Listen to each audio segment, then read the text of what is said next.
महर्षि भृगु ने गुस्से में आकर भगवान विष्णु की छाती पर जोर से लात मार दी। छाती पर माता लक्ष्मी का वास होता है। इस अपमान से आहत होकर माता लक्ष्मी हमेशा के लिए बैकुंठ छोड़कर चली गईं और यहीं से शुरू होती है दुनिया के सबसे अमीर मंदिर तिरुपति बालाजी के बनने की कहानी। बैकुंठ छोड़ने के बाद माता लक्ष्मी सीधे पृथ्वी पर आ गईं। यहाँ दक्षिण में एक राजा थे, आकाश राजन। एक दिन जब राजा एक यज्ञ के लिए मिट्टी खोदने के लिए जमीन पर अपना कुदाल चलाते हैं, तभी जमीन फटती है और एक चमकता हुआ कमल का फूल बाहर आता है। उस फूल में एक नन्ही सी दिव्य बालिका थी। राजा ने उस बच्ची का नाम पद्मावती रखा और उसे अपनी राजकुमारी की तरह बड़े लाड़ प्यार से पाला। उधर भगवान विष्णु माता लक्ष्मी के बिना बहुत उदास हो गए। उन्हें ढूंढते हुए वो धरती पर तिरुमाला की पहाड़ियों पर आ गए।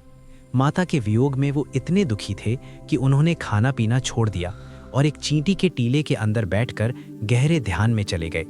भगवान को भूखा देखकर एक गाय रोज उस चींटी के टीले पर जाती और अपना सारा दूध उसके अंदर गिरा देती थी।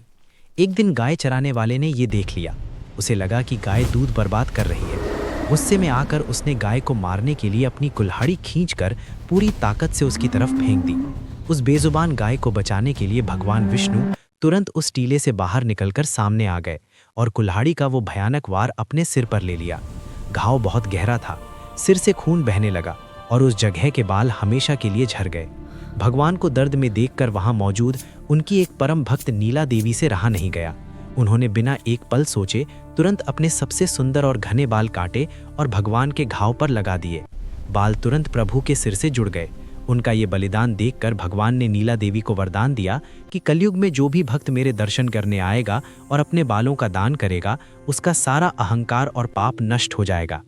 बाद में भगवान विष्णु, जो धरती पर श्रीनिवास के रूप में रह रहे थे, उनकी मुलाकात राजकुमारी पद्मावती से हुई और दोनों का विवाह तय हो गया। क्योंकि पद्मावती एक बहुत बड़े राजा की बेटी थी, इसलिए एक शाही शादी की जरूरत थी, लेकिन प्रभु के पास धन नहीं था।